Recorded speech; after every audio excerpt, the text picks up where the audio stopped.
Sous mes pieds, mon flyboard vibrait sous l'afflux d'air chaud. D'une pression, j'affirmais ma trajectoire et me rangeais enfin dans la strate de circulation la plus haute. Un frisson dévala mes bras. Surplombant la cité tout entière, j'en distinguais chaque bâtiment noir.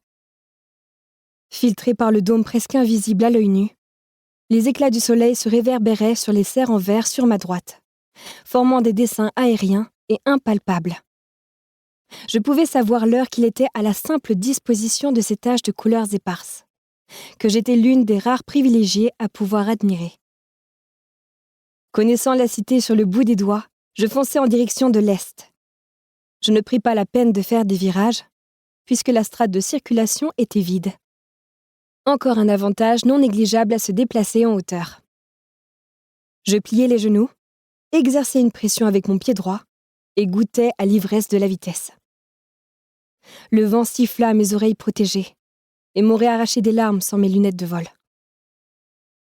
Enivré, je ne prêtais aucune attention au flycar qui me suivait. En arrivant au-dessus de l'immeuble où vivaient les Rossi, je ralentis et entamai la descente en respectant cette fois-ci les limitations de rigueur.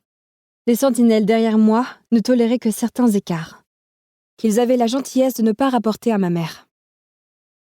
Je ne tenais pas à pousser ma chance trop loin. Je tournais en rond autour de la bâtisse imposante à la peinture noire délabrée. Les priorités n'étaient pas l'esthétisme, pour passer en toute sécurité chaque strate de circulation.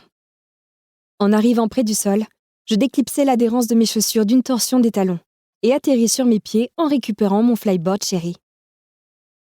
J'appuyai sur le côté de mon casque qui se rétracta instantanément. Je le rangeai dans mon sac à dos et eus même le temps de garer ma planche à l'entrée de l'immeuble avant que le flycar atterrisse.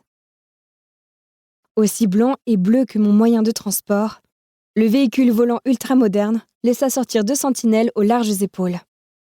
« Nous vous suivons, mademoiselle Hannigan », m'annonça pompeusement Hans, le plus âgé. J'acquiesçai d'un signe de tête respectueux, toujours aussi gêné par mon formalisme. J'entrai dans l'immeuble d'un bon pas et montai les 3 étages en contenant un soupir. Il n'y avait plus d'ascenseur depuis longtemps pour concentrer l'énergie dans des domaines essentiels. Agriculture, éclairage, transport. Mais je ne pouvais qu'imaginer le plaisir des gens de l'ancien monde à ne pas grimper de la sorte. Comme s'amusait à dire mon père, les escaliers étaient un bon moyen de garder la population en forme. Ne tenant pas à repousser le moment déplaisant qui allait suivre, je frappai à la porte des Rossi. Après un instant de silence, je réitérai mon coup. Cette fois-ci, un homme m'ouvrit. Âgé d'une 40aine d'années, il avait les traits tirés et l'air endormi. Son odeur corporelle m'assaillit les narines, et je gardai une expression professionnelle. « Bonjour, monsieur Rossi. Je suis Eleana Hannigan, grande analyste de Qataria. Je vous rends visite au sujet d'irrégularités dans l'utilisation de vos rations. Votre épouse et vos filles sont ici ? » Pour continuer à écouter ce livre audio gratuitement, cliquez sur le lien dans la description et vous pourrez l'écouter en entier sans frais grâce à l'essai de 30 jours d'Audible.